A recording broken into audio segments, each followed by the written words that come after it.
don't judge the book by its cover, or the prong collar in this case. A prong collar, when fitted properly, becomes the most humane way to train without harming your dog. But the prong collar is a real controversy. Many believe the prong collar is a cruel tool that even injures a dog. But the truth is, it is designed to act like a dog mother who corrects her pups by biting their neck and does not harm the trachea when used properly.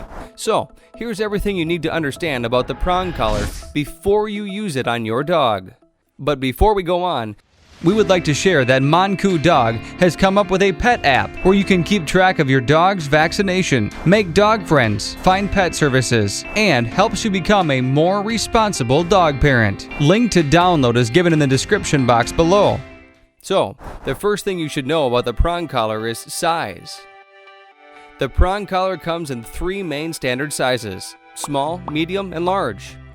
Small is a 2.25 millimeter collar. It is most sensitive and works great for 80 to 90 pound dogs. Medium is the 3 millimeter collar. It is a little heavy and less sensitive than the small collar. Works great for dogs above 90 pounds.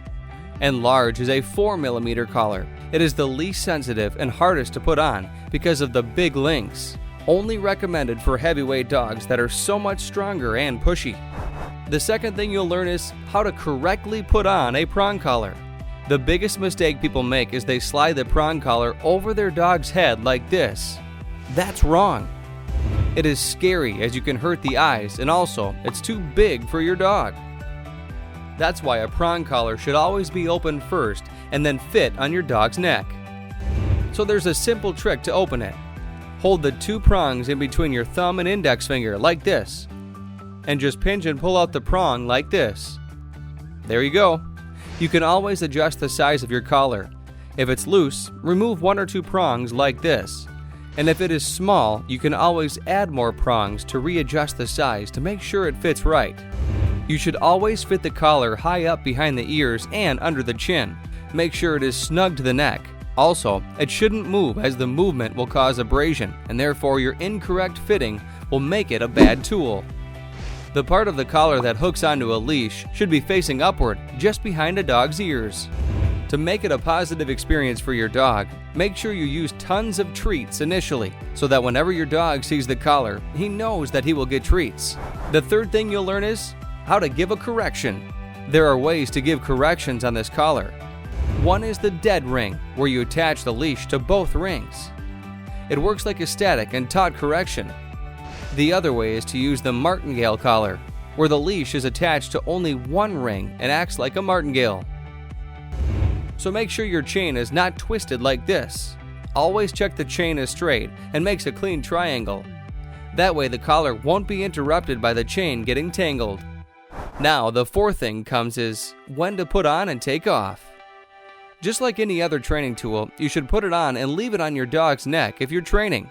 No matter whether you're training your dog inside or outside the house. Until and unless you're training your dog and the collar is attached to a leash, it is safe. Also, when you're training, you better hook the leash with a prong collar and with a choke chain or martingale collar for double safety. So, if in case the prong collar gets undone, you'll still have the dog with another collar. This tip is very helpful in case you have an aggressive dog. It is going to save you and any other dog around. But if you're inside and not watching your dog, you should take it off. You would never wish your dog to get caught with things due to prongs, just like any other collar. The last thing you need to understand is durability and genuinity. There are tons of super cheap prong collars on Amazon and pet stores. You have to be super careful about the poorly manufactured collars. So, before you buy them from store, just run your fingers across the ends of the prongs and make sure the ends are rounded and polished, not squared or pokey. And if you're buying online, like a Herm Springer collar, that creates the best dog training tool in the market. There are many counterfeit prong collars online. So, before buying, just make sure they're an authorized Herm Springer dealer. And another way is to look for the spelling in the brand product to make sure you're buying the genuine one. And if you are looking for the most durable, rust-proof prong collar, then go with the stainless steel prong collar. Yeah, a prong collar is a good and humane way to communicate with your dog on a different level. But if you have a real aggressive dog, we highly recommend you get professional assistance from a very reputable trainer. Thank you so much for watching. If you have any other queries or suggestions, feel free to ask in the comments section. And yeah, don't forget to check our app. Links are given below.